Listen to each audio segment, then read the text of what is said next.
നിന്ന് മഹാനായ ശൈഖുനാ താജുൽ ഉലമ എന്തിന് ഇറങ്ങി വന്നു എന്ന് നിഷ്പക്ഷമതികൾ ചിന്തിക്കുമ്പോൾ അതിന്റെ ശരിയായ ഉത്തരം നമുക്ക് കണ്ടെത്താൻ കഴിയും.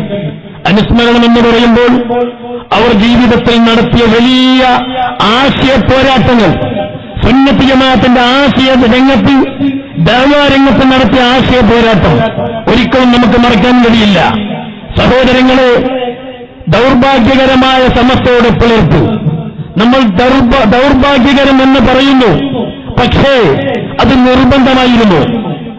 അന്നെങ്ങാനും മഹാനായ ശൈഖുനാ താജുൽ ഉലമ സമസ്തയിൽ നിന്ന് പുറത്തു വന്നിട്ടില്ലായിരുന്നുവെങ്കിൽ സമസ്ത തന്നെ ഇല്ലാതാകുമായിരുന്നു. അത് എല്ലാ കൂട്ടരും സമ്മതിക്കുന്ന കാര്യമാണ്. ഇന്ന് രണ്ടു കൂട്ടരും പ്രവർത്തിക്കുന്നു.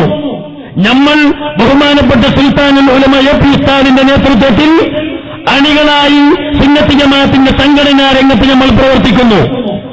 നമുക്ക് എതിരിലുള്ള ബഹുമാനപ്പെട്ട ആനക്കര ആലിക്കുട്ടി മുസ്ലിയാരുടെ നേതൃത്വത്തിലും അതുപോലെ ചെറുശ്ശേരി ദൈവത്തി മുസ്ലിയാരുടെ നേതൃത്വത്തിലും സമസ്തയിൽ അംഗങ്ങളായി പ്രവർത്തിക്കുന്നു. അവർക്കും സംഘടനയുണ്ട്, നമുക്കും സംഘടനയുണ്ട്.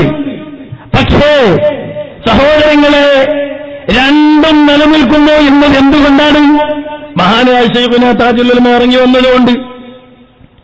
ഇറങ്ങി വന്നില്ലായിരുന്നെങ്കിലോ എല്ലാത്തിനും ഉണ്ടല്ലോ ഒരു ഓപ്പോസിറ്റ്. താറുഫുള്ള ഷിയായിബിഹാണ്. ഒരു കാര്യം മനസ്സിലാക്കണമെങ്കിൽ അതിന്റെ എതിര് മനസ്സിലാക്കണം. 985 സമസ്തയുടെ 60ാം വാർഷിക മഹാസമ്മേളനം നടന്നു. ആ സമ്മേളനം നടന്നതോടുകൂടി കേരളത്തിലെ ഉൽപ്പലിഷ്ണുക്കൾ, സുന്നത്ത് ജമാഅത്തിന്റെ വിരോധികൾ, സലഫികൾ, വഹാബികൾ, മുജാഹിദുകൾ, അത് മൂന്ന് ഒന്നാണ്, ജമാഅത്തെ ഇസ്ലാമി, തബ്ലീഗാദി, പുത്തനാശയക്കാർ പേടിച്ചു വിറച്ച കാലഘട്ടമായിരുന്നു 60ാം വാർഷിക മഹാസമ്മേളനം. ശംസുൽ ഉലമ ഇ.കെ. ഉസ്താദ് എണിക്കുന്നു, ജനങ്ങൾ മുഴുവനും എണിച്ചു നിൽക്കുന്നു. അന്നത്തെ ജോയിന്റ് സെക്രട്ടറിയായിരുന്ന ബഹുമാനപ്പെട്ട ശൈഖുനാ സുൽത്താനുൽ ഉലമ കാന്തപുരം എ.പി. ഉസ്താദ് സ്വാഗതം പറയാൻ എണിച്ചു നിൽക്കുന്നു. മൊത്തം ജനലക്ഷങ്ങൾ എണിച്ചു നിൽക്കുന്നു. ഒരാൾ എണിക്കാൻ പറഞ്ഞിട്ടില്ല. 2 വ്യക്തികൾ എണിച്ചു നിന്നപ്പോൾ ജനലക്ഷങ്ങൾ അറബിക്കടലിന്റെ വഴിയോരത്ത് വെച്ച് എല്ലാ ആളുകളും തക്ബീർ തന്നെ എണിച്ചു നിന്നു. റാബിത്തത്തുൽ ആലമിൽ ഇസ്ലാമിയ എന്ന് പറയുന്ന ഒരു ലോകോത്തര പണ്ഡിത സംഘടനയുണ്ട്. ആ സംഘടന പല ഫത്വകളും പുറപ്പെടുവിച്ചു. കൂട്ടത്തിൽ ജുമാ ഖുത്ബ അറബിയല്ലാത്ത ഭാഷയിൽ നിർവഹിക്കുന്നതിന് കുഴപ്പമില്ല എന്ന് പറയുന്ന ഒരു ഫത്വ പുറപ്പെടുവിച്ചു. സമസ്ത അതിനെതിരെ പ്രതികരിച്ചു. ആ റാബിത്തത്തുൽ ആലമിൽ ഇസ്ലാമിയ സമസ്ത പ്രതികരിച്ചതോടുകൂടി അവരുടെ ഫത്വ അവർ പിൻവലിച്ചു. ഇതൊക്കെ കണ്ടപ്പോൾ സഹോദരങ്ങളെ, സ്വാഭാവികമായും ഇവിടെ ജനങ്ങളുടെ ഇടയിൽ അനൈക്യമുണ്ടാക്കി പലതും നേടാമെന്ന് മുന്നോട്ട് വന്ന സുന്നത്ത് ജമാഅത്തിന്റെ വിരോധികൾ, വിദഈ കക്ഷികൾ, അവർ തീരുമാനിച്ചു, ഇനി ഈ സമസ്ത ഇങ്ങനെ മുന്നോട്ട് വിട്ടാൽ നമുക്കിവിടെ ജീവിക്കാൻ പ്രയാസമാണ്. അന്ന് തുടങ്ങിയ ഗൂഢാലോചനയായിരുന്നു. അത് 1989 പൂർണ്ണമായി പുറത്തു വന്നു. സുന്നത്ത് ജമാഅത്തിന്റെ വിരോധികൾക്ക് സലാം പറയാൻ പാടില്ല എന്ന പാഠപുസ്തകത്തിലെ അഖ്ലാഖിലെ പാഠം മാറ്റാനായിരുന്നു ഇവർ തന്ത്രപരമായി പ്രവർത്തിച്ചത്. അത് സമസ്ത മുശാവറയിൽ ചർച്ചക്കും വന്നു. സഹോദരങ്ങളെ, താജുൽ ഉലമ പറഞ്ഞു, പറ്റൂല, അത് പാഠം വേണം. സമസ്ത രൂപീകരിച്ചത് എന്തിനു വേണ്ടിയാണ്? അത് ഇവിടെ സുന്നത്ത് ജമാഅത്തിനെ നിലനിർത്താൻ വേണ്ടിയാണ്. സുന്നത്ത് ജമാഅത്തിന്റെ വിരോധികളെ തോണ്ടെടുത്തിരുത്താൻ, അവർക്ക് പാഠം പഠിപ്പിക്കാൻ, ആശയപരമായി അവരെ നേരിടാൻ വേണ്ടിയാണ് സമസ്ത രൂപീകരിച്ചത്. അതേ സമസ്തയിലാണ് തീരുമാനം വരുന്നത്, പാഠപുസ്തകത്തിലെ പാഠം മാറ്റണം. സുന്നി വിരോധികൾക്ക് സലാം പറയാൻ പാടില്ല എന്ന് പറയുന്ന ആശയം അത് മാറ്റണം. അതിനേക്കാൾ നല്ലതല്ലേ സമസ്തയെ തന്നെ പിരിച്ചുവിടുന്നത്? സമസ്ത ഉണ്ടാക്കിയത് എന്തിന്? സലാം പറയാൻ പാടില്ല എന്ന് പഠിപ്പിക്കാൻ വേണ്ടി. ഇപ്പൊ തീരുമാനം വരുന്നത് എന്തിന്? ആ പാഠം മാറ്റാൻ വേണ്ടി. എന്താകും സഹോദരങ്ങളെ? അവിടെ എങ്ങാനും താജുൽ ഉലമ മിണ്ടാതിരുന്നു എന്ന് ചിന്തിക്കുക. എന്തോ ആകട്ടെ, നമുക്ക് കുഴപ്പമില്ല, നമുക്ക് ജീവിക്കാനുള്ള മഹല്ലും ഉണ്ട്, കുറെ കാലിസ്ഥാനമുണ്ട്, നമ്മളെന്തിനാ വെറുതെ പ്രശ്നം ഉണ്ടാക്കുന്നത്? ആയിക്കോട്ടെ, നിങ്ങൾ അഖ്ലാഖിന്റെ പാഠം മാറ്റിക്കോളി. ഉദാഹരണം, തക്ബീർ നിലയ്ക്ക് നമ്മൾ സങ്കല്പിച്ചാൽ അഖ്ലാഖിലെ പാഠം പോയി. 2-3 മാസം കഴിയുമ്പോൾ സുന്നത്ത് ജമാഅത്തിന്റെ വിരോധികൾ വീണ്ടും സമസ്തയിലേക്ക് കത്തുവെക്കുന്നു. ഇവിടെ ഭയങ്കര കുഴപ്പമുണ്ട്. നിങ്ങൾ ഷാഫി മദ്ഹബ്, ഷാഫി ഹംബലി, മാലിക്കി ഇങ്ങനെ തുടങ്ങിയ മദ്ഹബിന്റെ പ്രശ്നം വന്നിട്ട് ഇവിടെ ഭയങ്കര പ്രശ്നമാണ്. അതുകൊണ്ട് നിങ്ങളെ പാഠപുസ്തകത്തിൽ നിന്ന് ഫിഖ് മാറ്റണം, കിതാബുൽ ഫിഖ് മാറ്റിവെക്കണം. സമസ്തയിൽ ചർച്ച വരുന്നു, എല്ലാവരും കത്ത് വായിക്കുന്നു. ഫിഖ് മാറ്റണമെന്ന് കത്തുണ്ട്, പൊതുജനങ്ങളുടെ കത്ത്. എന്ത് ചെയ്യണം? എല്ലാവരും നോക്കുന്നു താജുൽ ഉലമയെ. താജുൽ ഉലമ പറഞ്ഞു, ആയിക്കോട്ടെ, മാറ്റിക്കോളി. ഏതായാലും അഖ്ലാഖിന്റെ പാഠം നിങ്ങൾ മാറ്റിയല്ലോ, ഇനി ഫിഖ് എന്നില്ല, അത് മാറ്റിക്കോളി. മൂന്നാമതായി സമസ്തക്ക് കത്ത് വരുന്നു. തക്ബീർ നിലയ്ക്ക് സങ്കല്പിക്കാൻ നമുക്ക് എന്താ കത്ത്? നിങ്ങൾ അഖ്ലാഖിലെ പാഠവും മാറ്റി, ഫിഖും മാറ്റി, പിന്നെന്തിനാണ് ഒരു വിദ്യാഭ്യാസ വകുപ്പ്? അതിനെ പിരിച്ചുവിട്ടുകൂടെ എന്നൊരഭിപ്രായം. എല്ലാവരും കത്ത് വായിക്കുന്നു, ചായം കുടിച്ചിട്ട് എല്ലാവരും താജുൽ ഉലമയുടെ മുഖത്തേക്ക് നോക്കുന്നു. താജുൽ ഉലമ പറയുന്നു, ആയിക്കോട്ടെ, നിങ്ങൾക്ക് എല്ലാവർക്കും പിരിച്ചുവിടാന്നുണ്ടെങ്കിൽ പിരിച്ചുവിട്ടോളി. അപ്പൊ അഖ്ലാഖ് പോയി, ഫിഖ് പോയി, വിദ്യാഭ്യാസ ബോർഡും പോയി. പിന്നെ ഉള്ളതെന്താ? 40 ആലിമീങ്ങളുള്ള മുഷാവറ. നാലാമതായി കത്ത് വരുന്നു. അഖ്ലാഖും പോയി, ഫിഖും പോയി, പിന്നെ വിദ്യാഭ്യാസ ബോർഡും പോയി. പിന്നെ ഉള്ളതൊരു സമസ്തയുടെ സ്ഥാപിത ലക്ഷ്യം ഈ 3 തീരുമാനങ്ങളിലൂടെ കാലത്തിന്റെ ചവറ്റുകൊട്ടയിലേക്ക് വലിച്ചെറിയപ്പെട്ടിട്ടുണ്ട്. അതുകൊണ്ട് നമുക്ക് ഈ പണ്ഡിത സംഘടന വേണ്ട, ഇത് പിരിച്ചുവിടാം. എല്ലാവരും താജുൽ ഉലമന്റെ മുഖത്തേക്ക് നോക്കുന്നു. താജുൽ ഉലമ എന്റെ മുഖത്തേക്ക് നോക്കിയിട്ട് എന്താ കാര്യം? പിരിച്ചുവിട്ടോളി. അങ്ങനെ സമസ്തയും പിരിച്ചുവിട്ടു. അഖ്ലാഖിന്റെ പാഠം പോയി, ഫിഖും പോയി, വിദ്യാഭ്യാസ ബോർഡും പോയി, സമസ്തയും പോയി. പിന്നാരി ബാക്കിയുള്ളേ? പിന്നെ ചില രാഷ്ട്രീയ പ്രസ്ഥാനങ്ങളും ഇവിടെയുള്ള വഹാബികളും. സഹോദരൻ, അവർ കൈകോർത്ത് പിടിച്ച് ഇവിടെ പലതും സംഭവിക്കും. ഒരു വീട്ടിലേക്ക് തീ പിടിച്ചതുപോലെ. ഒരു വീട്ടിലേക്ക് തീ പിടിച്ചാൽ എന്താക്കണോ? ആദ്യം വീട്ടിന്റെ മുതലാളി ഓടണം പുറത്തേക്ക്. അവനോട് പൈസ ഉണ്ട്, കെട്ടുണ്ട്, കവറുണ്ട് എന്ന് പറഞ്ഞിട്ട് നോക്കി നിൽക്കലില്ല. നോക്കി നിന്നാൽ അയാളും കൂടി ആ തീന്റെ ഉള്ളിൽ പെട്ടുകൊണ്ട് വെന്തുരുകും. വീടും നശിക്കും, ആ വീടിന്റെ ഉടമസ്ഥനും നശിക്കും. അതുപോലെയായിരുന്നു സമസ്തയുടെ പിളർപ്പിന്റെ രംഗം. നമ്മൾ ദൗർഭാഗ്യകരമെന്ന് പറയുന്നു എങ്കിൽ ആ പിളർപ്പ് അനിവാര്യമായിരുന്നു, നിർബന്ധമായിരുന്നു. ഇത് കാലേ കൂട്ടി കണ്ട മഹാനായ ശൈഖുനാ താജുൽ ഉലമ പ്രഖ്യാപിച്ചു, പാടില്ല, അഖ്ലാഖിലെ പാഠം മാറ്റാൻ പാടില്ല, അഖ്ലാഖ് മാറ്റാൻ പാടില്ല. ഇവിടെ സമസ്തയും വേണം, വിദ്യാഭ്യാസ ബോർഡും വേണം, അഖ്ലാഖും വേണം, പാഠവും വേണം. മഹാനായ ശൈഖുനാ താജുൽ ഉലമ പറഞ്ഞപ്പോൾ ഒരു വിഭാഗം പറഞ്ഞു, പറ്റൂല, ഞങ്ങൾ മെജോറിറ്റിയുണ്ട്, ഞങ്ങൾ മെജോറിറ്റി തീരുമാനിച്ച് ഈ തീരുമാനം പാസ്സാക്കുകയാണ്. താജുൽ ഉലമ പറഞ്ഞു, മെജോറിറ്റി മൈനോറിറ്റി നോക്കുന്ന വിഷയമില്ല ദീൻ കാര്യത്തിൽ. ദീൻ കാര്യത്തിൽ സഹോദരങ്ങളെ ഇസ്ലാമിന്റെ നിയമം നടപ്പിലാക്കണം.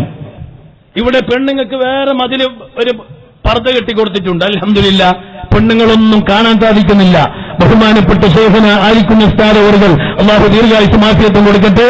മഹാനായ മദീദ് ഉസ്താദ് ഒക്കെ നേതൃത്വത്തിൽ ഈ കമ്മിറ്റി ഭാരവാഹികൾ അവരുടെ തീരുമാനം നടപ്പിലാക്കുമ്പോൾ ഇവിടെ പെണ്ണുങ്ങളെ ഒന്നും പുറത്തു കാണാനില്ല. നല്ല അച്ചടക്കമുള്ള ഉറൂസാണ്. അല്ലാഹു എല്ലാവർക്കും പ്രതിഫലം കൊടുക്കുമാറാകട്ടെ. എല്ലാവരും ഒരു ഭൂരിപക്ഷം തീരുമാനിക്കുകയാണ് കമ്മിറ്റിക്കാർ. ഈ പർദ്ദ ഒന്നും കെട്ടാൻ പാടില്ല, എല്ലാം അയച്ചു മാറ്റണം. പെണ്ണുങ്ങളെ ആണുങ്ങളെയൊക്കെ ഇഖ്തിലാത്താക്കണം. ആണുങ്ങളെ പെണ്ണുങ്ങളെ ഒന്നിച്ച് സിയാറത്ത് ചെയ്യിപ്പിക്കണം. അങ്ങനെ എല്ലാവരും മദ്രസയിൽ കൂട്ടി ഭൂരിപക്ഷം നോക്കുകയാണ് ഒരു തീരുമാനം. എല്ലാവരും പർദ്ദ വേണ്ട, പെണ്ണുങ്ങളെ ആണുങ്ങളെ ഇങ്ങനെ അയിഞ്ഞാടം വിടാം എന്ന് ഭൂരിപക്ഷം പാസ്സായാൽ അങ്ങനെ പാസ്സായി. അങ്ങനെ പാസ്സാക്കാൻ പറ്റുമോ? ഭൂരിപക്ഷം ന്യൂനപക്ഷം നോക്കിയിട്ടല്ല ഇസ്ലാമിന്റെ കാര്യം തീരുമാനിക്കേണ്ടത്. ഇസ്ലാമിക ശരീഅത്തിന്റെ അടിസ്ഥാനത്തിലാണ് തീരുമാനിക്കേണ്ടത്. ഇത് പ്രഖ്യാപിച്ചു ശൈഖുനാ താജുൽ ഉലമ. പറ്റൂല എന്ന് പറഞ്ഞു. പറ്റൂല എന്ന് പറഞ്ഞപ്പോ താജുൽ ഉലമ തീരുമാനിച്ചു, ഞാനിവിടെ മിണ്ടാതിരുന്നാൽ എല്ലാ സമസ്തയും തരിപ്പണമായി പോകും. അപ്പൊ ഞാൻ ഇറങ്ങി വരുന്നു. കൂടെയുള്ളവരും ഇറങ്ങി വന്നു. സഹോദരങ്ങളെ, അതുകൊണ്ട് നമ്മളെ പ്രവർത്തനം വളരെ വിശാലമായി നടന്നുകൊണ്ടിരിക്കുന്നു. നമ്മളെ കണ്ടിട്ട് അവരും പ്രവർത്തിക്കുന്നു. നേരത്തെ ഞങ്ങൾ സമസ്ത കേരള സുന്നി യുവജന സംഘം 60ാം വാർഷിക ഐതിഹാസിക മഹാസമ്മേളനം എല്ലാ കണക്കുകൂട്ടലുകളും തെറ്റിച്ചുകൊണ്ട് 5 ലക്ഷത്തിലധികം വരുന്ന പ്രവർത്തകന്മാർ മലപ്പുറത്തെ എടരിക്കോടിന്റെ മൈതാനിൽ ഒരുമിച്ചുകൂടിയെങ്കിൽ 25,000 സഫ്വ അംഗങ്ങളെ ബഹുമാനപ്പെട്ട സുൽത്താനുൽ ഉലമ എ.പി. ഉസ്താദി സമുദായത്തിന് അർപ്പിച്ചു. ഒരു ദിവസം മുമ്പ് നമ്മൾ ഈ സഫ്വ അംഗത്തിനെ അർപ്പിച്ചു എന്ന് കേട്ടപ്പോ മറുവിഭാഗത്തിന്റെ SYS എവിടെയോ ഒരു സ്ഥലത്ത് യോഗം കൂടി 10,000 ആമിനങ്ങളെ സമർപ്പിച്ചു എന്ന് പത്രത്തിൽ വന്നു. അൽഹംദുലില്ലാഹ്, നല്ല കാര്യം തന്നെയാണ്. നമ്മൾ 25 പ്രഖ്യാപിച്ചപ്പോ അവർ 10,000, മൊത്തം കൂട്ടിയാൽ എത്രയായി? 25 10,000 35,000. അന്ന് താജുൽ ഉലമ ഇറങ്ങിയിട്ട് വന്നിട്ടില്ലെങ്കിലോ 2 സമസ്തയും ഇല്ല, ഈ 35,000 സമുദായത്തിന് കിട്ടാനില്ല. അൽഹംദുലില്ലാഹ്. അപ്പൊ താജുൽ ഉലമ ഇറങ്ങി വന്നതൊരു അത്ഭുതമല്ലേ, ഖൈറല്ലേ സഹോദരങ്ങളെ?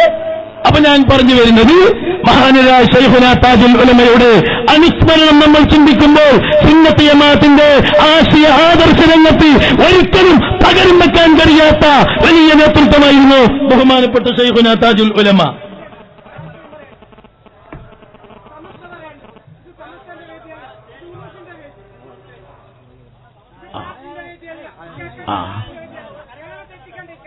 ആയിക്കോട്ടെ, ഞാൻ രണ്ട് ഭാഗത്തെയും പറഞ്ഞു, 2 ഭാഗത്ത്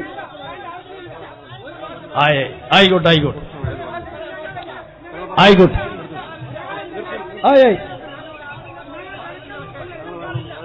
ആയിക്കോട്ടെ. സഹോദരങ്ങളെ, ഞാൻ പറഞ്ഞു വന്നത് മഹാന്മാരായ സുന്നത്ത് ജമാഅത്തിന്റെ സാദാത്തുക്കൾ ഉലമാക്കൾ ഇവിടെ അവർ സുന്നത്ത് ജമാഅത്തിന് വേണ്ടി പ്രവർത്തിച്ചു. പറയേണ്ട കാര്യം പറഞ്ഞു. പരിശുദ്ധ ഖുർആനിൽ അല്ലാഹു സുബ്ഹാനഹു വ തആല പറഞ്ഞു, വമൻ യത്തഖില്ലാഹ യജ്അൽ ലഹു മഖറജ വയർസുഖുഹു മിൻ ഹൈസു ലാ യഹ്തസിബ് വമൻ യതവക്കൽ അലല്ലാഹി ഫഹുവ ഹസ്ബുഹു. പരിശുദ്ധ ഖുർആനിൽ അല്ലാഹു സുബ്ഹാനഹു വ തആല പറഞ്ഞു, വമൻ യത്തഖില്ലാഹ യജ്അൽ ലഹു മഖറജ. ഒരാൾ അല്ലാഹുവിനെ ഭയപ്പെട്ട് തഖ്വ ചെയ്ത് ജീവിച്ചാൽ യജ്അൽ ലഹു മഖറജ, അവനിക്ക് അല്ലാഹു സുബ്ഹാനഹു വ തആല മഖ്റജ് ഉണ്ടാക്കി കൊടുക്കും. എല്ലാ വിഷയങ്ങളിലും അവർക്ക് അല്ലാഹു സുബ്ഹാനഹു വ തആല വഴി തുറന്നു കൊടുക്കും. സുന്നത്ത് ജമാഅത്തിന്റെ ആശയ ആദർശ രംഗത്ത് പ്രവർത്തിക്കുമ്പോൾ എല്ലാ വഴികളും അല്ലാഹു സുബ്ഹാനഹു വ തആല തുറന്നു കൊടുക്കും. അതായിരുന്നു ഇവിടുത്തെ ഔലിയാക്കന്മാർ. ഇന്ത്യ രാജ്യത്തിൽ സഹോദരങ്ങളെ, നമ്മൾ ഔലിയാക്കന്മാരുടെ ഉറൂസ് നടത്തുമ്പോൾ, അവരുടെ അനുസ്മരണം നടത്തുമ്പോൾ, അവർ ഈ രാജ്യത്ത് ഒരുപാട് ത്യാഗം സഹിച്ചിട്ടുണ്ട്, ഒരുപാട് പ്രവർത്തിച്ചിട്ടുണ്ട്. അല്ലാഹുവിനെ തവക്കുൽ ചെയ്തുകൊണ്ട്, അല്ലാഹുവിനെ രഹസ്യമായും പരസ്യമായും അല്ലാഹുവിനെ തഖ്വ ചെയ്ത് ജീവിച്ചപ്പോൾ യജ്അൽ ലഹു മഖ്റജ, അല്ലാഹു സുബ്ഹാനഹു വ തആല അവർക്ക് മഖ്റജ് ഉണ്ടാക്കി കൊടുത്തു. ഇന്ത്യ രാജ്യത്തിലേക്ക് ഇസ്ലാം കടന്നു വന്ന ആരംഭ കാലഘട്ടത്തെ സംബന്ധിച്ച് മഹാനരായ ഹബീബുനാ സല്ലല്ലാഹു അലൈഹി വസല്ലമ തങ്ങളുടെ ജീവിതകാലത്ത് തന്നെ ഇന്ത്യ രാജ്യത്തിൽ ഇസ്ലാം കടന്നു വന്നിട്ടുണ്ട്. മാലിക് ദീനാറും കൂട്ടരും ഇസ്ലാമികമായ പ്രബോധന രംഗത്ത്.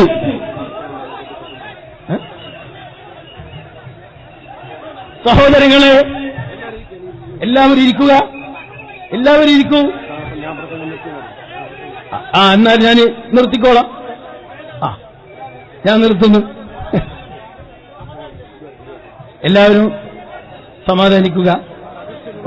എല്ലാവരും സ്ഥലത്തിലുള്ളവർ അവരവരുടെ സ്ഥലത്ത് തന്നെ ഇരിക്കുക. അവിടെ തന്നെ ഇരിക്കുക. എല്ലാവരും അവിടെ തന്നെ ഇരിക്കൂ.